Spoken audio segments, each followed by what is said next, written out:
A daring rescue operation is underway in a remote cave in Laos. The 5 men found alive after spending more than a week trapped inside a flooded cave in Laos have been freed, while 2 other people are still missing. My colleague Mohammed Saleh gives us a lowdown of this rescue operation. Over to you, Saleh. Thank you very much indeed, Rhythm. So this of course is a crucial operation that of course is underway. It all started in search of gold and started on the 20th of May, where 8 villagers enter into a cave in central Laos in search of valuable gold deposits.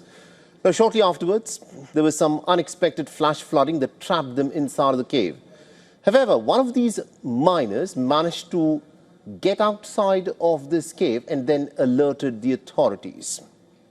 Now, the cave is located in the Longcheng district of Kaisambom province. The site is approximately 120 kilometers north of the capital Vientiane.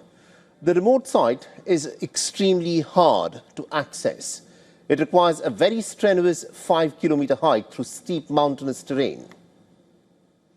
Now, between the 23rd and the 24th of May, international expert divers were deployed to the scene to try and join the rescue efforts to try and get these miners out. The multinational team officially began navigating the narrow underwater passage to try and locate the missing men on the 25th of May. Now, the rescue team used stretchers, ropes, diving masks, helmets, flashlights, oxygen tanks and also Wi-Fi systems to locate the missing men.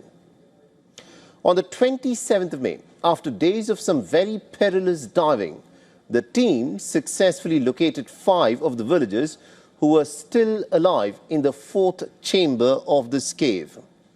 Now, this is approximately 984 feet from the cave's entrance, but there were 2 men who are still missing.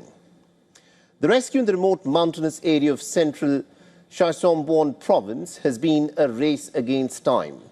The men, of course, were perched on this rocky area. This, of course, is the place where the miners were trapped. And imagine the amount of distance that they've had to travel from the entrance of the cave that you can see there all the way till here. And remember, getting inside of this very thin channel to try get to the location where they were actually trying to get gold using this very rudimentary method of panning.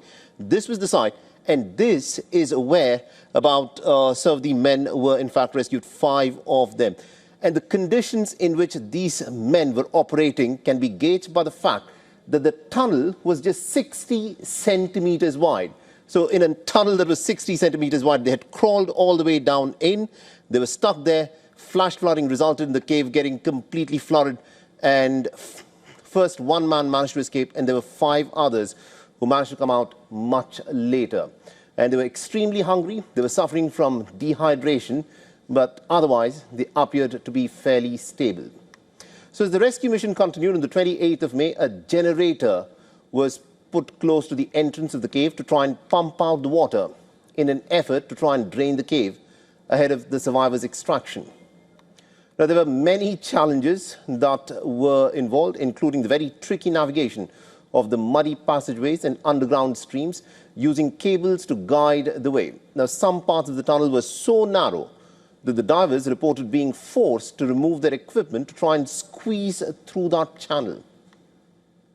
On the 29th of May, an operation was launched to extract the survivors from the cave after the excavation teams successfully managed to clear an access route to the cave.